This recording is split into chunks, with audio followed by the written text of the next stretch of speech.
Imagine a Y2K that actually happened, a real-life digital apocalypse. Well, on July 19th, 2024, that's pretty much what the world got. Computers everywhere just started crashing. And the cause? A single mistake. This is the incredible story of the $10 billion typo. The date was July 19th, 2024. For pretty much everyone, it started out as just a normal Friday. But behind the screens, in the world of servers and code, a complete catastrophe was already kicking off. It's now being called the largest IT outage in history. I mean, just let that sink in for a second. That is a massive claim. So, how on earth did the world's digital backbone just grind to a halt in a matter of hours? Let's get into it. Okay, first up, the day IT stopped. You have to understand, this wasn't some slow-moving problem. No, this was a full-blown digital pandemic, and it spread across the globe with terrifying speed. So, just how bad was it? Well, Microsoft figured that around 8.5 million of its Windows systems crashed, all over the world.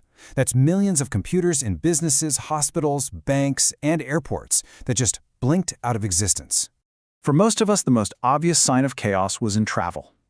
Globally, we saw at least 5,078 flights canceled. Just on that one day. We're talking thousands upon thousands of people stranded, supply chains in total disarray, all because of one little software glitch. And the cost? A jaw-dropping $10 billion. And you know what? That's probably a lowball estimate. But the really wild part is how fast this all happened. Let's take a look at the timeline. Okay, check out this timeline. At 0409 UTC, CrowdStrike, a huge cybersecurity company, pushes out a bad update. Less than an hour and a half later, at 0527, they've already pulled it back, but it was too late. The damage was done. By 0648, major players like Google are reporting massive problems. And by 945, CrowdStrike's CEO is on the record saying a fix is out. The fire was started and technically put out in just a few hours, but the whole world was already on fire. So the big question is, how could one little update from one company cause this much chaos? To figure that out, we've got to zoom way in. Let's trace this global disaster all the way back to a single faulty file. To really get the how, you have to understand what CrowdStrike's software actually does. It's called endpoint security, and the most important thing to know is that it operates at the kernel level. We're talking the absolute core of an operating system. This is what gives it so much power to protect a computer from attacks. Right, here's a perfect way to think about it.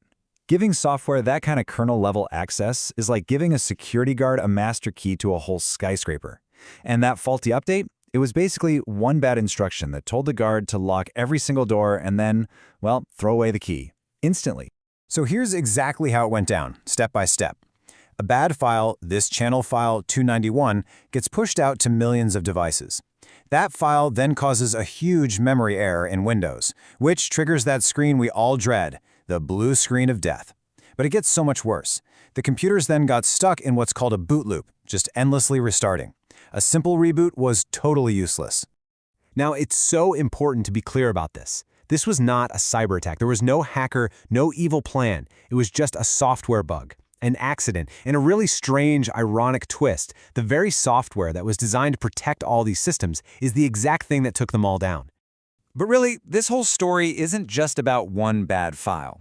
The much bigger, scarier question is, why was a single error able to be so catastrophic on a global scale? And that brings us to what's known as the monoculture problem. This quote from an infrastructure review really nails it.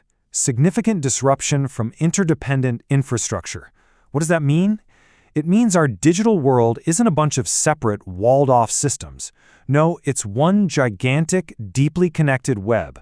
In that interdependence, it leads us to the core vulnerability that everyone is pointing to now, a single, really powerful concept that explains why this was so bad: digital monoculture. This really gets to the heart of it all. The fragility of sameness. Just think about it for a second. The vast majority of businesses out there run on Microsoft Windows, and a ton of them use the same handful of cybersecurity providers. So what you have is this massive shared point of vulnerability. It means one mistake from one company can trigger a global domino effect. We've basically built a system that's super efficient, but we sacrificed resilience to do it. So what's the lesson here? And maybe more importantly, how do we stop this from ever happening again? Our last section looks at one possible way forward, rethinking the entire network. So what's the alternative to this fragile system we've built? Well, some experts point to a totally different way of thinking, something called a mobile ad hoc network, or a MANET. The big idea is actually pretty simple. Instead of everything connecting to a central server, the devices just talk directly to each other. Your phone or computer becomes a part of the network itself. This comparison shows the two philosophies perfectly. On the left, that's what we have now. If that central hub breaks, everything falls apart. A single point of failure. On the right, you've got a decentralized network. If one piece fails, who cares? The others can just find another way to talk to each other. It's the difference between being fragile and being resilient.